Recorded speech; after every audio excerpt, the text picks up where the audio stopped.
Hi everyone. I didn't expect to see so many of you staying after pizza. I thought you were just here for the food. Okay, cool. All right. So I have I think it's 80 slides, but I'm going to do them in about 20 to 30 minutes. So it's going to be very fast. And just in terms of audience, how many people here are working at startups? Wow, lots of people. How many people? Keep your hands up if you're like an early stage startup which is less than 10 people. Amazing. Keep your hand up still if you're not going to if you're running out of money in the next 6 months. Awesome. Peter, why isn't your hand up? Excellent. Cool. So I normally do a talk for early stage startups called Getting to Traction. You can find that one online. Today's one is more around the stuff that I worry about now, which is the mission-driven startup. I think it's still very relevant to early stage startups. So I'll talk about that at the beginning, and at the end I chucked in like 2 or 3 things that helped us massively at TransferWise in the early days as well, which could be useful as well. As I'm going, any questions at any point, just shout, and yeah, cool. So let's go. So what I'm going to be talking about is the mission-driven startup, or how building your culture can around the cause creates a product that kind of grows itself. It's kind of a neat idea, isn't it, to build a product that's kind of so good that it kind of grows itself. But first introduction, so I'm Nilan. I'm VP Growth at TransferWise, which means I'm responsible for products and marketing. We're 500 people strong now in 6 countries. When I joined 2.5 years ago, we were 60 people. So we went from 60 to 500 in 2.5 years. And I remember 2.5 years ago, we were moving £500,000 a month. I thought, that's a lot of money. We're now moving £500 million a month. That's like a load of money. For the last 5-6 years, I've been working with startups, mainly very early stage startups, kind of like you guys in the room. Before that, I ran a travel business, and I don't like to talk about what I did before that. Okay, so on to TransferWise. And what the hell is this mission-driven startup idea? So we doubled our headcount from 250 to 500 probably in the last 9 months. And one of my worries was that all those great new people we hired around the world kind of weren't clear on why we were here and why we'd been successful to date. And at the stage you're at, I definitely don't do much. I mean, like, I'm not, my impact in the organization is relatively small compared to the teams. So how can I help all these teams that we have around the world that are trying to figure out how to grow TransferWise? And I thought one way of doing that is to kind of create the concept of a mission-driven startup. So so I wrote a blog post about it. And anyway, what the fuck is a mission-driven startup anyway? So let's go back to the beginning. So all startups start by kind of solving a problem, and usually it's the founder's problem. We kind of have, like every startup, a apocryphal founding myth. So our one's obviously true, but I'll share it. So we have 2 founders, Christo and Taavet, both Estonian. And Taavet was living in Estonia, and he was paying a mortgage in London, so paying about £1,000 every month. And Christo was living in Estonia and sending savings, £1,000 every month to Estonia. So both sending £1,000 between London and Estonia. Each time they did it, they lost £50. That's a lot of money in bank fees. And they met each other at a party, and they were complaining about this. And they said, why don't I pay your mortgage and you put money into my savings? So no money kind of crosses borders, and there are no bank fees, so we save £50 each. Such a great idea. So that was the first version of TransferWise.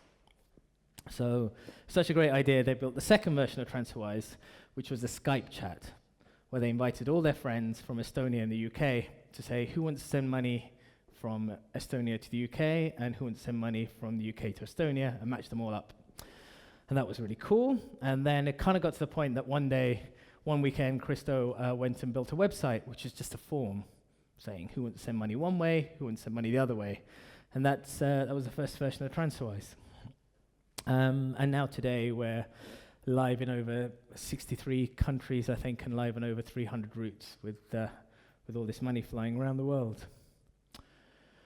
But what's different, I think, with us, and I think with a subset of companies that I call mission-driven, is that the founder's personal pain point helped them see what we call an epidemic dysfunction in the industry, which means that basically a bank could have done what we did at any point in the last 300 years. They just chose not to. And there was no reason why they were going to start fixing it anytime soon. And that cause, I think, and fixing that cause is what drives our business, and to some extent what drives our customers and drives our growth. And that's what I call being a mission-driven startup. And the most important thing is, obviously, as we scale and as we become successful, that we don't forget that and we don't become a bank. So increasingly, it's a BBC journalist asked me to prove to him that we were mission-driven, and that the kinds of, there's a few examples I could give him. So one is that we lobbied the government in the UK to make it illegal for banks to hide fees in the exchange rate. So this doesn't only benefit us, this benefits anyone in the UK. And then obviously we're taking that to the EU. David Cameron said he would change the law when he was re-elected to make that happen. So that's an example of a thing that you wouldn't typically think of a normal company doing. Another one is we actually work with banks to try and help them lower fees for their customers in a way that we don't actually receive any money for. Because actually we are passionate about the cause and fixing the root problem rather than short-term kind of value creation. But why do we need to go to such extremes? And I think the reason why is it's because people's trust with banks is just so broken at the moment. And to demonstrate that we're something different and we're trying to build a different kind of world, we kind of have to go to these extremes. So what I'm going to do in the rest of the presentation is kind of talk through, if you're a company that approaches the problem that you're solving and has a very clear purpose around the change in the world you want to be, you can really use that to amplify your growth, and I'll talk through how that works, and build a pretty interesting culture that enables you to move extremely fast. And those are the next couple of things that I'm going to talk through. So onto mission-driven growth. So that's the blue lines are number of new users that join TransferWise every month. So it's been doubling in size every 3 to 4 months. Okay. Our customers also show no evidence of churn so far. So they kind of join and then they sign up and then they keep using us. The green lines, which is just an approximation to make it look pretty, is the really interesting line. So the green line are customers who join TransferWise because they found out about TransferWise from a friend. So last month, that was 60% of our customer base. A year ago, it was 30% of our customer base. So it's pretty neat, isn't it? So you've got a business that's doubling in size every 3 to 4 months, mainly because its customers are telling their friends you've got to use TransferWise. And that was part of the reason I joined, is because you could kind of see this potential in the business. But figuring out how do you make that happen? What do you do more of in order for that to happen? How do you get the whole business to understand what the drivers of word of mouth growth are? We call it evangelism.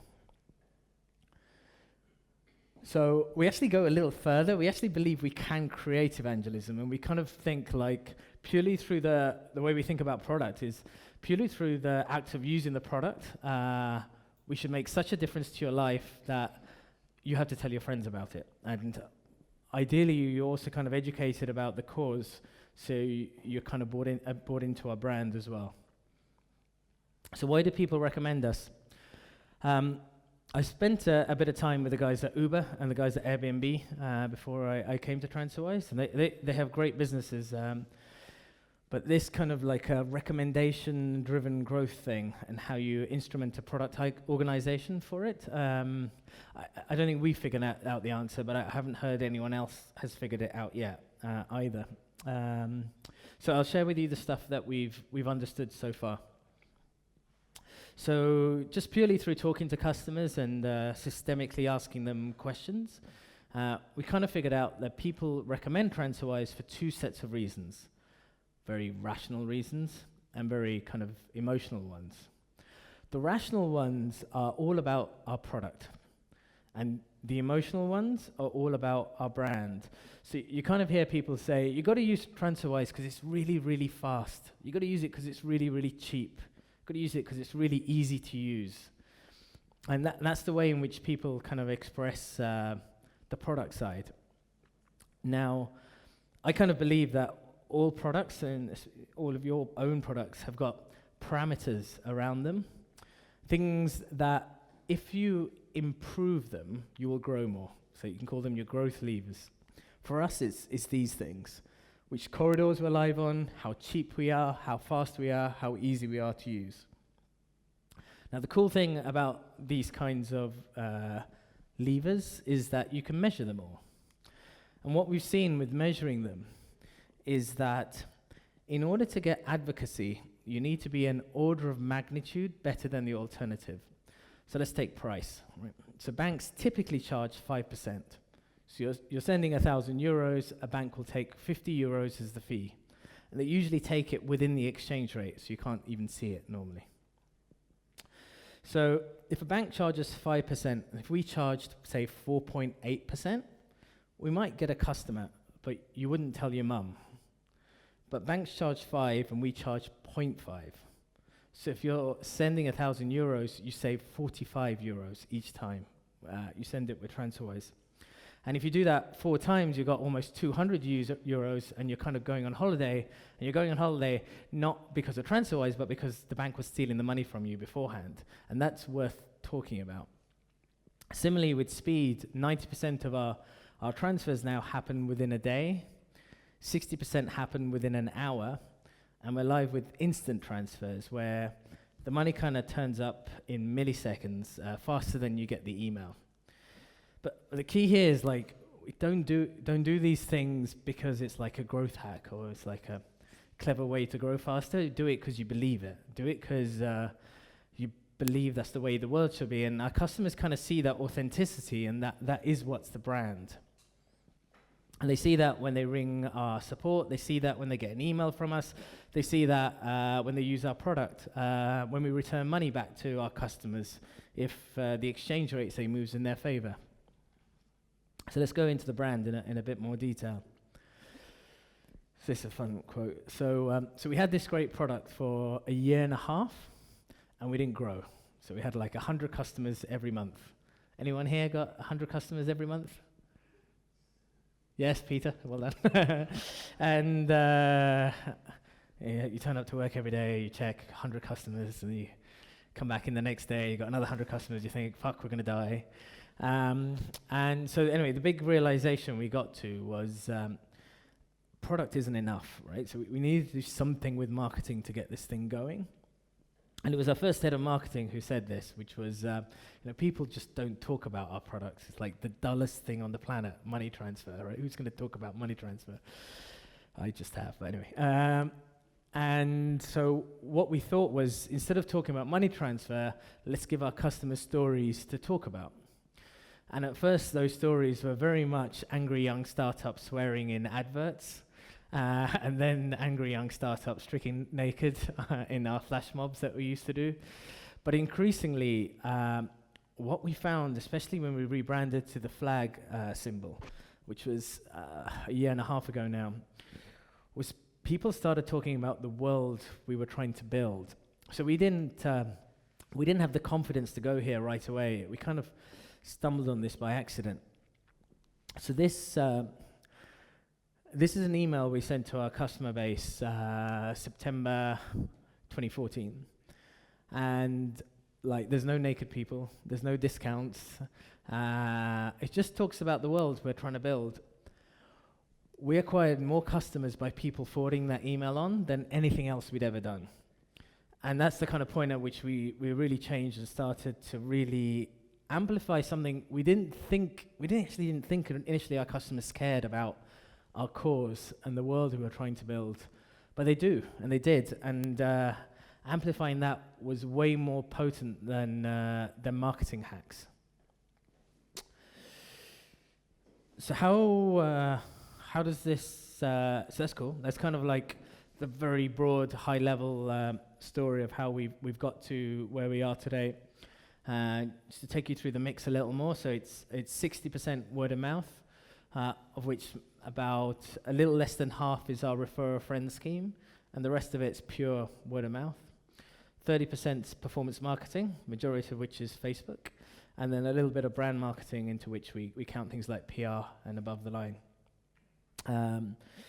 So I guess the next challenge to talk a little bit about is how did we do that at scale? So it's kind of like pretty moderately possible to do when you have 60 people spread over 2 offices.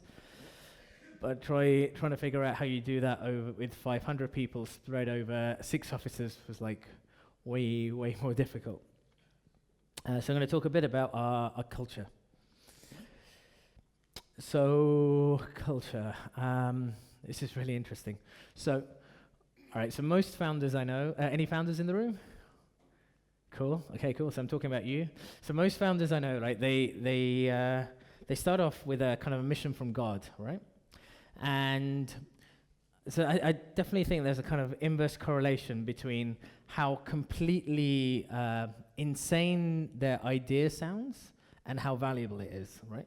So if the idea sounds completely off the scale, never going to work, complete moonshot territory, it's potentially really valuable, but also got a high risk of failure. So as a consequence,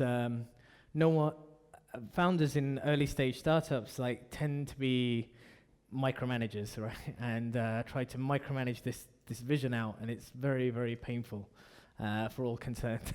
And one thing I've kind of seen is as startups that scale to Series B and C and beyond, to big valuations and build big teams, are able to scale beyond the founder. And the way we've done it is like this. So Christo, our founder, one of the things he says is, the product we build is an outcome of the people we hire and the decisions they choose to take. The most we can do is try to influence the culture, like their basis for decision making, because we can't actually, we can't physically run around telling everyone what to do. There's just like way too many people now, and B, it just doesn't work because it just ends up being our vision rather than theirs, and it's much more powerful if it's the team's vision. So how does that work in practice? So we run in autonomous, independent teams. Each team's focused on a KPI. That KPI makes a difference to our customers and drives our growth. Okay, it's kind of cool. So we have 500 people at TransferWise who all work on improving the customer experience in some way. Therefore, they all work on growth. Kind of makes my job easier. And each of these people work within a team, and each of their teams are kind of clear. If I do more of this, then our customers will be happier and will grow more. Okay.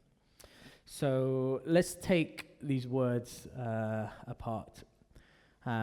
Autonomous and independent. So let's look at, say, the currencies team. So the currencies team is a team that launches a new currency. So for us to go live in a market, we just need a bank account, we need to be regulated, and we need a little bit of engineering plumbing. So the currencies team is autonomous. So what we mean by that is no one tells the currencies team what to do. So no one says, I don't say, wake up one morning and go, like, launch Singaporean dollar, right? So the currencies team, like, says, this quarter we're going to launch these 16 currencies, right? So this is all based on the assumption that the the currencies team is smart. Right? So definitely have to make sure you hire smart people if you're going to do this, right? So what's cool is we kind of devolve the decision making to the team. So the team is kind of like where the product meets the market, and if the team can make the decision on rather than referring up a hierarchy, you move 100 times faster. For that model to really work, nothing can be shared between the teams. So our teams are more or less truly independent. So the currencies team has everything you need to launch a currency. It has ex-bankers who help open bank accounts, it has engineers, it has product managers, has designers, everything you need in order to launch a currency. So I'll talk through a vastly simplified org structure. We have like 22 teams in like a 4-dimensional matrix, but I'll just step you through how some of these teams come together. So the currencies team launches a new market. We don't say the currencies team job is done till the currency is growing itself, and I'll come back to and explain what I mean by that in a while. The next team is the operations team. Picks up money in one country, pays it out in another country. So 99% of the world's banks don't have APIs. So there are lots of people in that team. Its KPIs are speed and cost. So it's trying to make the payments faster and cheaper. A team on the verification experience. So in every country we operate in, we need to prove that you are who you say you are when you're doing a bank transfer and you're not a terrorist. And that is a completely different way of solving in every single jurisdiction that we operate in. A team on the conversion of first-time customers, a team on the experience. We actually have a team on virality that try to move the viral coefficient. So how many people do you tell about TransferWise? And then a marketing team as well. So all these teams kind of like autonomously moving forward, trying to learn what needs to happen in order to move their KPI in order for us to grow faster. In terms of process, so we have like very few processes. So, but one is quarterly planning, which we've just been through. So for that, every team does like one slide that says, this is what we're going to do this quarter. This is how much we think will move our KPI.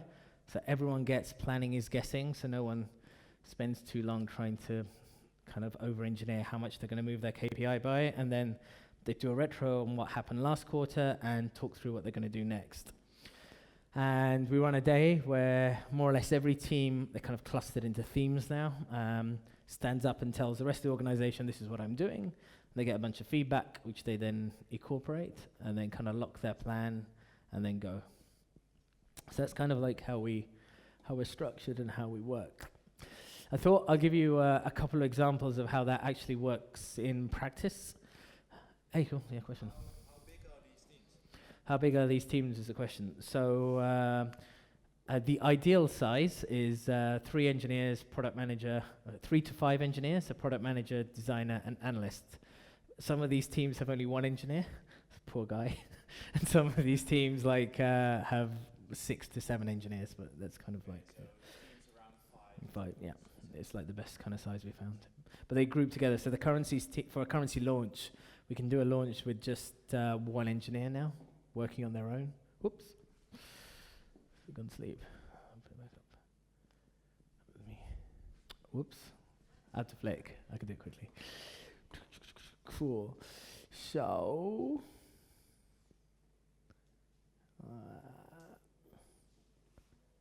Cool. All right.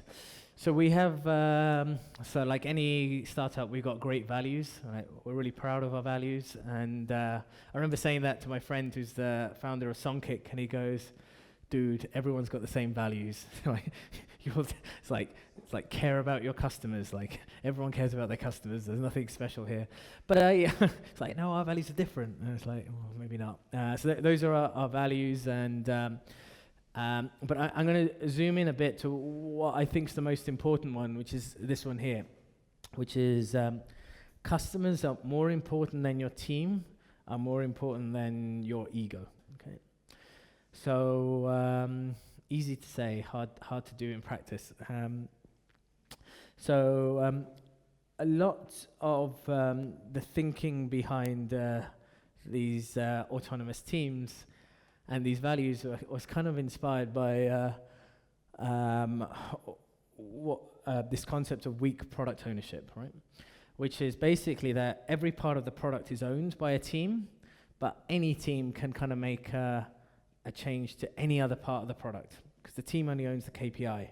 And so in order to move the virality KPI, so how many people do you tell about TransferWise, I might make a change to the homepage or to the conversion flow. So this was inspired by what I call the Great Mexican Standoff, which is between product and marketing. So I kind of got tired of, in every startup I've ever been, of the product guys saying the marketing's fucked and the marketing guys saying the product's fucked, right? So what we did was, just the first kind of autonomous team, we took a product engineering team and we put it into marketing, and we said, cool, if it's broken, you can change anything you want. It was very cool, actually. So like, if you think about like with a performance marketing team, especially if you're getting a lot of volume from Facebook, you're going to be doing things like, say, a Facebook Connect login and face piles of customers when you log in. And that kind of stuff would never hit like the conversion product manager's roadmap ever. So the marketing team just gets really upset. So now the performance marketing team can, for all traffic coming in from Facebook, turn on Facebook Connect and put a face file, and as long as it's improving conversion rate and they're growing, it's cool. So that worked really well. I'll talk at the end about things that don't work so well on that front. I cover briefly some of the metrics that we look at. So we use Slack. You can't read this. So we have 2 channels which are the most subscribed to channels. One is the happy customers channel, which is where every single time anyone has an interaction with a customer and they're happy, they just drop it in that channel. So mainly it's customer support, dropping emails in. But I met someone who was happy tonight, and I'll drop that into the channel afterwards as well, which is cool. Which is a great way of feedback. But what's way more important is obviously the unhappy customers channel. You should read this one, it's quite funny. Where if you get a customer who's had a bad experience, they'll email us, they'll chat us, they'll tweet us, and we'll drop it into the chat. And it's super important that you start from here every day, and you look at these every day, and you try figuring out what can you do to make these things go away and to make the other guys happier. It's like, and it's at its nub, that's like the core of how TransferWise grows. The other thing that we obsess about is Net Promoter Score. How many people here are familiar with Net Promoter Score?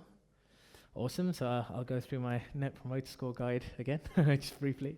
So Net Promoter Score is when you ask your customers, would you recommend us to your friends? It's a scale between 0 and 10. People that give you a 9 and 10, you assume are promoters, and they go around saying, use TransferWise. 1s to 6s are detractors, and you assume they go around telling everyone, don't use TransferWise. And the 7s to 8s are kind of like, meh. And you kind of express it as a percentage, okay? So financial services Net Promoter Score, I was hearing earlier from David, is like minus 10%. It's quite funny. The travel industry, where I spent a lot of my life, Net Promoter Score is 0, which is also funny. Expedia's is 30%. I think Google's about 60-something. The iPhone's about 70-something. So ours is 80%. Okay.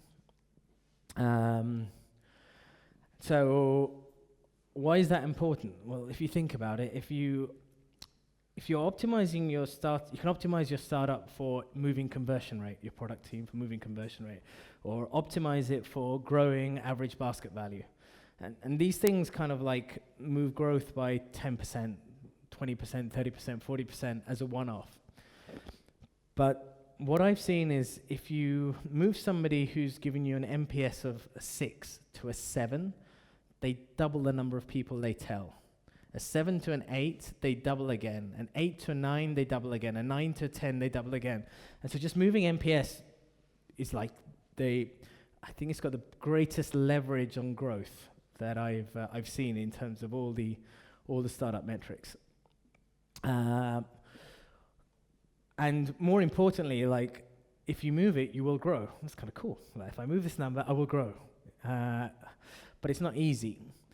And just to talk you through how hard it is, so if you think about the first time we launched TransferWise, trying to make sure the money made it through all right was like pretty hard, and then you start to work out through all the issues, and then you start making the experience slick, and most people kind of stop here, which is why they don't have crazy word of mouth growth, right? To really get that kind of crazy growth and to get an NPS response of a 9 or a 10, you need to go well beyond the expectations of what that customer had. And to do that, so I think it's like 71% of people give us a 10 on the NPS survey. So to get to that kind of level, you really need to be doing it consistently and have unlocked something that's kind of seismically different to what that customer was expecting. Cool. All right. So coming towards the end, I'll talk through some of the trade-offs, so some of the kind of downsides of operating in this way. So what we lose in operating in this way, so back to the cultural stuff mainly. So we lose consistency because we'll have one team working on the account page, another team working on the conversion page, another team working on the marketing, and we don't have like a VP brand that signs everything off. At the end of the day, though, as Christo says, like, does it matter? So,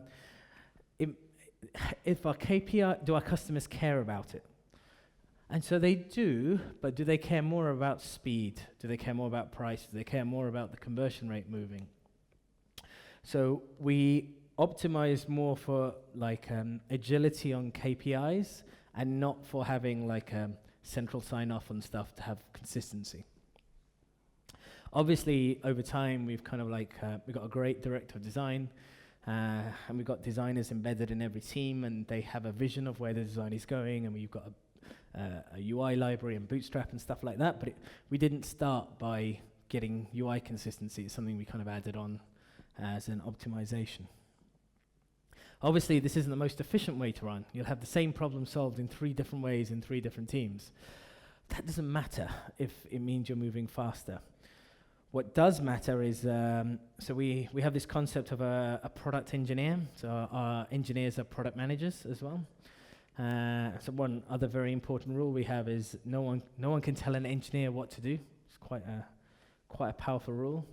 And the reason we have this rule is that if you, I'll tell you a story. So before I joined, I can share this, we didn't move conversion rate for 2.5 years, right? And we had engineers that were kind of doing tickets that product manager said. And the rule that we have now is you can't tell an engineer what to do, and it kind of fixed that and fixed everything really around it. So basically, if a product manager fails to inspire an engineer, there's no way on earth they're going to inspire a customer. So our engineers have a lot of power within the product teams. We assume they can think from our customers' behalf, and they're kind of pretty autonomous individuals in figuring out how to build the product and move it forward. So what that means is if the code kind of gets to a place where it becomes a bit of a spaghetti because we've been moving too fast in trying to move the KPI, the engineers say, as part of the weekly sprint, let's stop and take 2 weeks to refactor the code.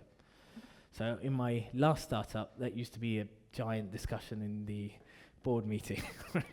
Shall we stop to refactor the code? And now that happens like weekly within the sprints, which is a much more efficient way of running it. Yeah.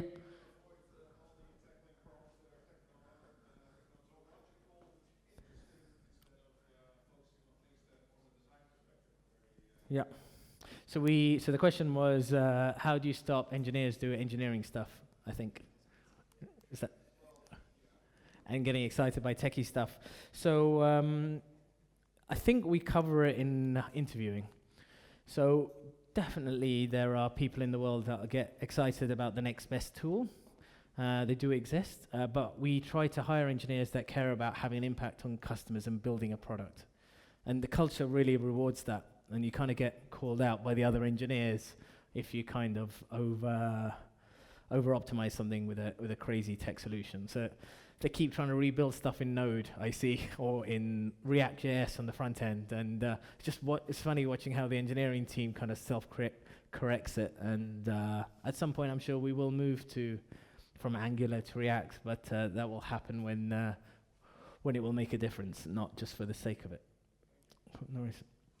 So we don't have singularity of vision. This one's quite funny. So our founders never have stood up and said, we're going here. And I always thought that's because they wanted to empower the team to have the vision. But I realize now it's because they don't know where we're going. That's pretty interesting. So yeah, it's definitely a downside sometimes because people love to know where they're going. And if you don't really know, it can be challenging for some people. Swiftness of collective decision making. So Ben Horowitz is on our board. Andreessen Horowitz is invested in the last round. Ben's quite interesting guy. So he goes like, this culture of yours is never going to work, right?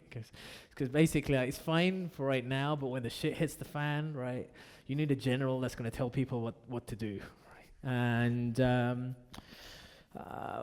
we've yet to prove Ben wrong, but Ben does have a point. Like if you have to very quickly move in a direction, it's very easy if you tell people. I've seen us move very fast. For example, we'll probably be profitable this year at some point, and we had to all kind of collectively adjust our decision making to get there. But we kind of did that without any kind of real top-down structure or project plan or anything like that. Yeah. What you get, obviously, so these are the things you lose. What you get is ownership, like crazy levels of ownership. So in terms of how much people care about what they're doing, crazy levels of speed, crazy levels of agility as well. Cool. So that's the main presentation on the mission-driven stuff. And then I thought I'd just chuck in three growth hacks at the end, because it's like growth hacking tribes and all that. So just taking some of the principles I've talked through and talking through how we use them in the early days of TransferWise. So that might be a bit more practically helpful for some of the earlier stage guys in the room and girls in the room. So number one is to find your growth levers, right? So I covered this at the beginning. So for us, it was speed, price, and convenience. And I think it's really important as a startup to try figuring out what is it. And the way you figure it out is by watching customers who come to use your site or come to use your product and don't, and try to find out why don't they, and what is the thing that you need to be much, much better at in order for them to use you. So I'll give you two very different examples beyond TransferWise to help illustrate the point. So I was at HouseTrip before TransferWise. We were briefly the Airbnb of Europe before Airbnb became the Airbnb of Europe. And it was good fun, actually. That was definitely a failed startup, but that's another story. But we grew spectacularly. We went like 0 to, I can say now, it was like 300 million in about 3.5 years, right? And the single biggest growth lever was launching destinations. So when I joined, this was like in a year, we went from being live in 60 destinations to being live, I think it was in 20,000 destinations, right? Which means we had to have supply, apartments, holiday rentals in each of those destinations. But that obviously, in that kind of business, is way more important than changing the button color, right? Or in improving the credit card pricing, right? So just trying to figure out what's the single thing that if you just pull, the thing will explode. And trying to understand what that is very important in super early stage. Another example, Facebook. It's a crazy stat. 90% of the UK, sorry, I don't know the figure for the Netherlands, logs onto Facebook every day. 90% of the UK logs onto Facebook every day. Now just imagine, like, what was it? It's 10 years, right? So 10 years ago, No one did. So now take a step back and think, like, how does the product need to change to go from there to there? And one of the key metrics they focus on is obviously engagement and daily active users. So is this person coming back to Facebook tomorrow? And that's all driven by what was their experience today like. And that's all driven by what content am I seeing in my feed. And so I totally believe you can kind of figure out people's levers by looking at their product. So obviously part of Facebook's product team are trying to figure out how do you push content into Facebook and share it across your network, or how do other websites do that and advertisers do that. And the other part is how do you algorithmically take that and make that hyper engaging so that I want to come back and see it again. But that's the engagement and content. You can kind of understand those being the kind of growth levers in Facebook. We can move? Cool. So second kind of growth hack for early stage startups is to build acquisition into the product. So I'll start off with so what do I mean by this? I've talked a lot around focus on the product, make the product great, focus on NPS, but you can also get your product to acquire customers for you. The kind of canonical example of this is LinkedIn. So this is what a LinkedIn page looks like when you're not logged in, right? And so it looks like a CV, yeah, if you think about it. So if you think about how LinkedIn grew in the early days was you'd log on, you create a page, and then someone would ask you for your CV, so you'd give them a link to your LinkedIn page. And before you knew it, your LinkedIn page ranks in position 1 for you on Google for your name. That's pretty cool. So suddenly anytime anyone Googles anyone's name and you've got a LinkedIn page, that's going to be the number 1 place people are going to go. It's a very clever way of growing. I've got a couple more examples. I don't think they made it in. So I'll talk through 2 that we did at TransferWise. So one is when you're looking to do a money transfer, you look for SWIFT codes and IBAN codes and all these weird banking numbers. So we built a tool which is like the best place on the internet to figure out your SWIFT number and your IBAN number. So if you start Googling that, you'll find us. We obviously built like the best now currency converter pages and defined what is exactly the exchange rate, better than Google does even. And so like trying to think around the tools and content you can build around your product as well, builds acquisition into your product. And then final one is to use marketing once the product's solid to amplify your reach. So the easiest way to use marketing is just to add a referral program in. So if you've got a high level of NPS and a high level of recommendation, adding a referral program is like adding like oil on the fire. It just goes boom. My usual advice is Dropbox to try to not give away money, but give away kind of further incentives to use your product. But we tried not to give away money, but people seem to love money, so we give away money. We've tested lots of different kinds of money by this stage. So on the marketing side, for us, and for any business that's word of mouth powered, Facebook will be huge. It took a while to figure out why Facebook is huge. So if you're building a business that's a new category of product, people aren't going to be Googling for it, right? So today, like Google is less than 10% of our new customers coming in, because people just don't Google international money transfer. They just go to their bank, right? So Google isn't going to give you customers. But it turns out Facebook works really well. Now, how does that work? How can Facebook give us customers? So the biggest campaign we have on Facebook that brings in the most new customers is what's called a custom audience, where you take your email database of your customers and you put them into Facebook, and you ask Facebook to advertise to people like that. And that works really, really well. So I spent some time with the guys at Facebook trying to understand why does this work well. And it's very simple. So at the end of the day, so they talk about this complex algorithm, but really what they're doing is advertising to your friends, right? To your customers' friends. So if you think about what's happening here is our customers are already telling their friends about TransferWise, and then they see an ad on Facebook afterwards. So it supports a sell. So final thing I'll leave you on the marketing side. So this is, I think, definitely how businesses were built over the last 10 years online, where you could build a business on the back of Google, like Booking.com built a business on the back of Google, like Amazon did in the early days. And you win at Google and in internet advertising when you can spend more, your CPA, your cost per acquisition, more than anyone else, right?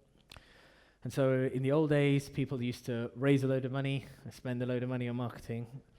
And the truth they all realized is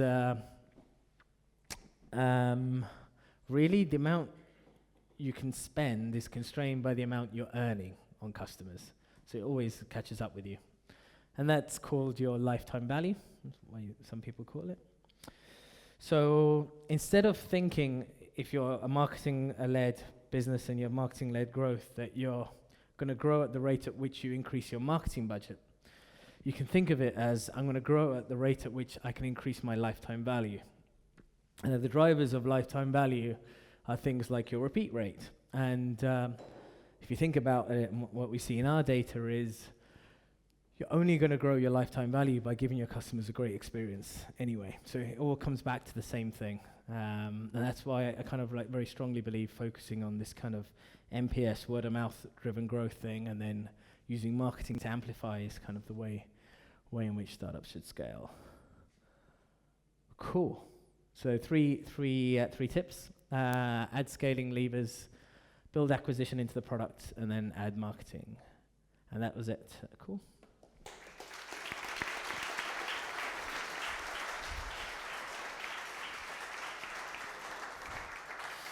Question at the back. You have to shout. Cool.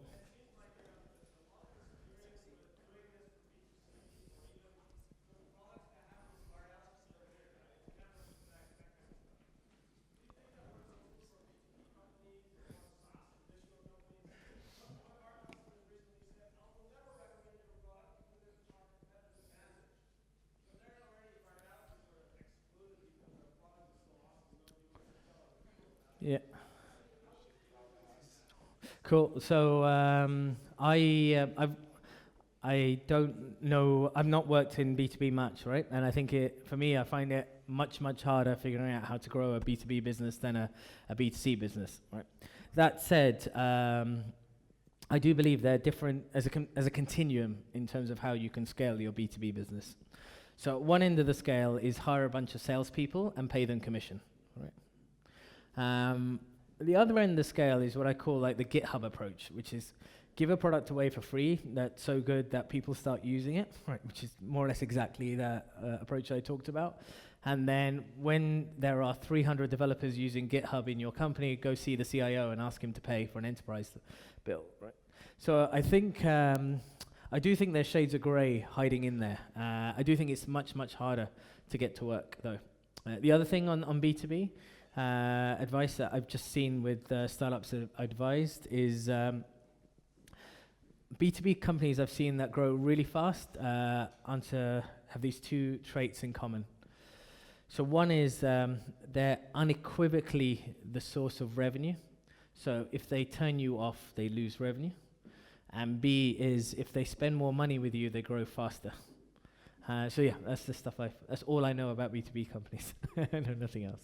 Cool. Any other questions? Wow, lots. Do you want to go next?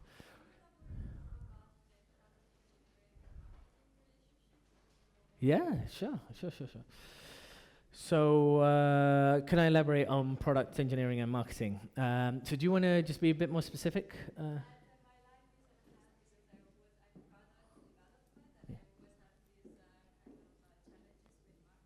Yeah. Do you want to talk through the kind of challenge, a typical challenge? Just.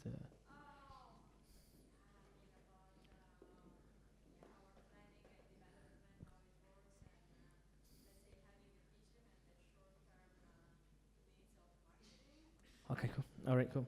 So the question is how to deal with marketing. And so I think there's at many levels, right? So you have,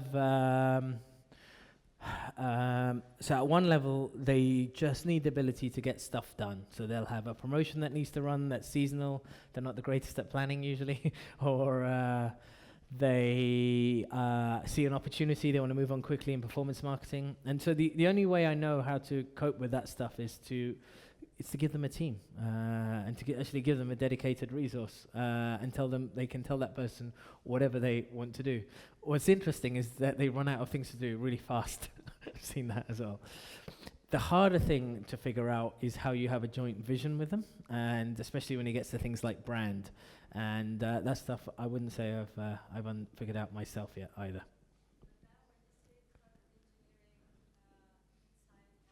Yeah. Their own. They have 3 engineers and 1 product manager dedicated right now. Yeah. Cool. Another question?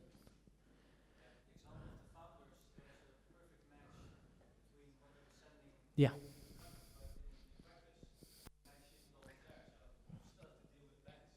Yeah, that's good. Good point. Yeah. So it's cool. Someone always spots that. Well done. We have a 60% match rate on our network, right?